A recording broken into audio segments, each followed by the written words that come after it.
এনারা দুজন ছিলেন অত্যন্ত প্রভাবশালী, যেহেতু মুখ্যমন্ত্রীর একেবারে খুব কাছের ঘনিষ্ঠ। রাজ্যে পালাবদলের পর হুড়মুড়িয়ে ভেঙে পড়েছে বিশ্বাস ব্রাদার্সের সাম্রাজ্য। একদিকে মেসি কাণ্ডে প্রাক্তন ক্রীড়ামন্ত্রী অরূপ বিশ্বাসকে ফের তলব করেছে পুলিশ। গ্রেফতার হয়েছেন তার ভাই সৌরভ বিশ্বাস। তাদের খাসতালুক সুরুচির সঙ্গে আছড়ে পড়েছে রোষ।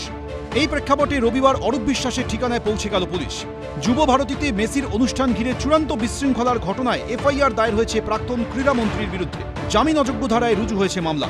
বৃহস্পতিবার তাকে থানায় তলব করা হলেও শারীরিক অসুস্থতার কারণ দেখিয়ে হাজিরা দেননি তিনি। এই অবস্থায় রবিবার তার বাড়িতে পৌঁছে গেল নিউ আলিপুর থানার পুলিশ। বেশ কিছুক্ষণ ডাকাডাকির পরও কেউ সাড়া দেননি।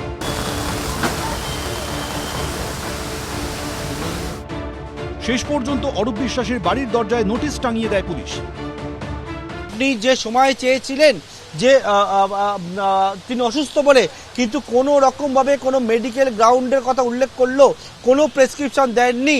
তার পরবর্তীকালে বলা হচ্ছে যে ফার্দার ডিরেক্টে, অর্থাৎ আবারও বলা হচ্ছে অ্যাপিয়ার বিফোর মি অন 8/6/2026 সকাল 11টায় বিধাননগর দক্ষিণ থানায়।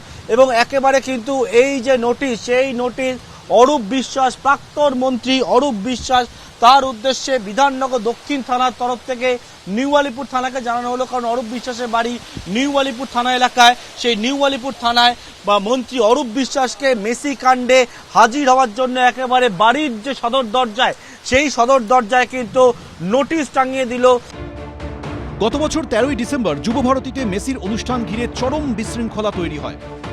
মেসির একেবারে গা ঘেঁষে ছবি তোলার চেষ্টা করেন নেতা, মন্ত্রী, ভিভিআইপি ও তাদের পরিবারের সদস্যরা। লিওনেল মেসির গায়ে কার্যত লেপ্টে ছিলেন তৎকালীন ক্রীড়ামন্ত্রী অরূপ বিশ্বাস। নেতা মন্ত্রীদের উপদ্রবে মাত্র 15-20 মিনিটের মধ্যেই মাঠ ছাড়েন মেসিরা। হাজার হাজার টাকা দিয়ে টিকিট কেটেও মেসিকে না দেখতে পেয়ে ক্ষোভে ফেটে পড়েন দর্শকরা। তারপরই গ্যালারি থেকে বোতল ছোড়া, মাঠে ঢুকে তাণ্ডব, ভাঙচুর চালানো হয়। ঘটনায় গ্রেফতার করা হয় অনুষ্ঠানের মূল উদ্যোক্তা শতদ্রু দত্তকে। রাজ্যে পালাবদল হতেই প্রাক্তন ক্রীড়ামন্ত্রীর বিরুদ্ধে অভিযোগ দায়ের করেন তিনি। টিকিট যে উনি যে কমপ্লিমেন্টারি টিকিটগুলো উনি গাড়ি করে আমার থেকে নিয়েছিলেন, কে? অরূপ বিশ্বাস। বিজয়গড় থেকে রাত্রির টিকিটও বেঁচেছে। আমার কাছে এফবিতে কমপ্লেন এসছে, কত লোক রিফান্ড চাইছে যারা জীবনের টিকিটই অনলাইনে কাটেনি। তাহলে কি করে তারা টিকিটটা পেলো?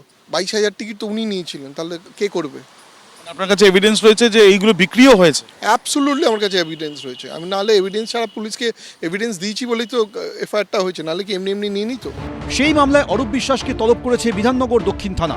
আর এই অবস্থায় প্রাক্তন মন্ত্রীর বিরুদ্ধে মুখ খুলছেন তৃণমূলেরই জনপ্রতিনিধিরা।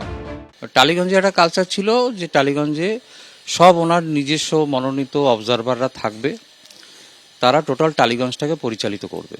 কিন্তু সেই মিটিংয়ের সদস্যই বলছে, বিষয় তুমি যাওনি মিটিংয়ে, তোমাকে বলছে অঞ্চলে বিশ্বজিৎ মণ্ডলকে ঝাঁটা দিয়ে কেন পেটাচ্ছিস না। বিধায়ক বলেছে, Arup Biswas as a councillor, কাঠের পুতুল, সব জায়গাতেই আমাকে যেতে হতো। সোমবার সকাল 11টার মধ্যে বিধাননগর দক্ষিণ থানায় হাজিরা দিতে বলা হয়েছে অরূপ বিশ্বাসকে। পার্থপ্রতিম ঘোষ, এবিপি আনন্দ। এবিপি আনন্দ, এগিয়ে থাকে, এগিয়ে রাখে।